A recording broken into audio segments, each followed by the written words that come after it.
Meet our chemist, Harriet. She has a chemical reaction that needs to occur more quickly. Our chemist has some processes at her disposal that can help her speed up her reaction, and she knows of 5 ways. And to remember them, she thinks back to her days as a high school student, and the day she got a date for the dance.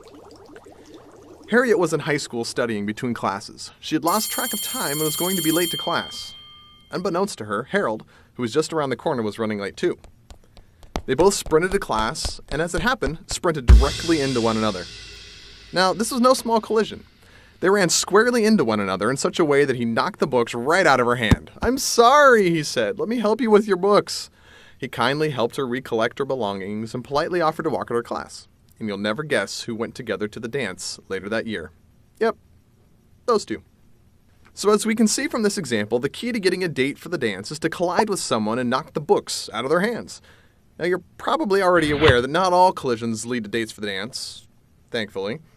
The collisions must have 2 important characteristics. 1, correct orientation that allows books to be knocked from one's hands, and 2, enough energy to knock the books out. Shortly after this incident, Harriet decided to tell me, her chemistry teacher, all about it. I noticed some interesting parallels between her story and chemical reaction rates, which happened to be what she was studying in the hallway the day of the collision. Together, we decided to set out on 2 missions. Harriet wanted to help all chemistry students and chemists remember how to speed up the rate of chemical reactions, and I, being the nice guy that I am, decided to make it my mission to help create educational environments in which more book-dropping collisions can take place to increase future chemists' chances of getting a date for the dance.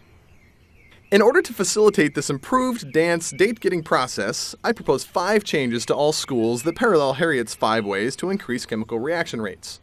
First, I propose that we shrink the size of the hallways. This will make it more difficult to safely navigate the hallways and will cause more collisions than in larger hallways. And by increasing the number of collisions, we increase the likelihood that some of those collisions will have the correct alignment and enough energy to create a date to the dance. Now, chemically speaking, this is equivalent to lowering the volume of a reaction vessel or a reaction mixture. In doing so, the individual particles are closer together and more collisions will occur.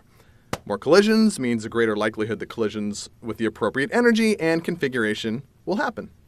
Second, I propose increasing the overall population of the school. More students equals more collisions. By increasing the number of particles available for collision, we create an environment where more collisions can take place. Third, we must reduce the time allowed between classes. Heck, let's just cut it in half. In doing so, students will need to move more quickly to get from one class to the next. This increase in velocity will help make sure collisions have the appropriate amount of energy necessary to ensure book dropping. This is analogous to increasing the temperature of the reaction mixture. Higher temperature means particles are moving faster. Faster moving particles means more energy and a greater likelihood of reaction causing collision. Fourth, students must stop traveling in packs.